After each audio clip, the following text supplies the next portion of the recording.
জামাতে ইসলামী এবং তাদের যে সমমনা ৮ দল রয়েছে, এই সমমনা ৮ দলের সাথে আমরা একত্রে নির্বাচনে অংশগ্রহণ করব বলে আমরা সিদ্ধান্ত নিয়েছি।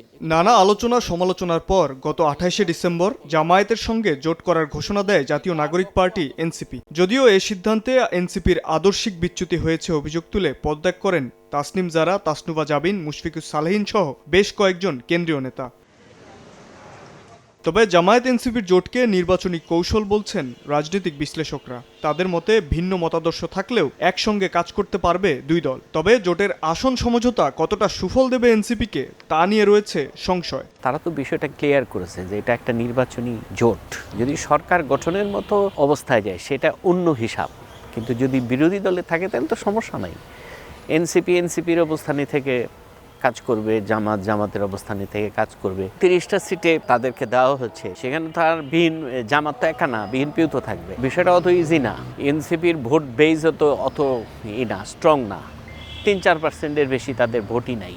ভোটের মাঠে অসহযোগিতার অভিযোগ তুলে এনসিপির যুগ্ম আহ্বায়ক সারোয়ার তুষার বলেন, কিছু আসনে জামায়াত সহযোগিতা করলেও অনেক জায়গায় জোটের নেতাদের মধ্যে রয়েছে অসন্তোষ। তাই দ্রুত আসন চূড়ান্তের আহ্বান নরসিংদী ২ আসন থেকে মনোনয়ন প্রত্যাশী এনসিপির এই শীর্ষ নেতার। গত ৭০ বছরের ইতিহাসে অনেকগুলো পর্বে পরস্পর বিপরীতধর্মী মতাদর্শিক দলগুলোও কিন্তু নির্বাচনী অ্যালায়েন্স করেছে।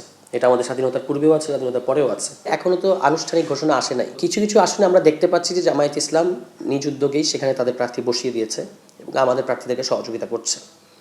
কিন্তু এটা সব আসনের বাস্তবতা না এই মুহূর্তে।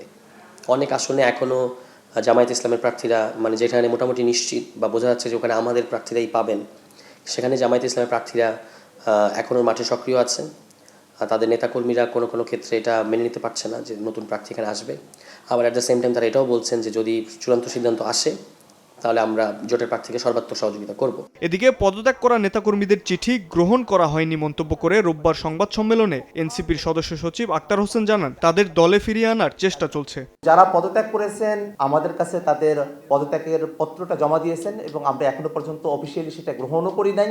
তাদের সঙ্গে আমাদের আলাপ আলোচনা চলছে এবং আমরা মনে করি যে আমরা একটা সুষ্ঠু সমাধানে আমরা পৌঁছাতে পারবো।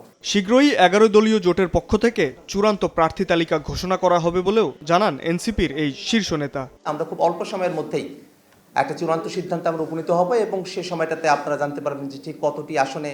শাবাব ওয়াসি, সময় সংবাদ, ঢাকা।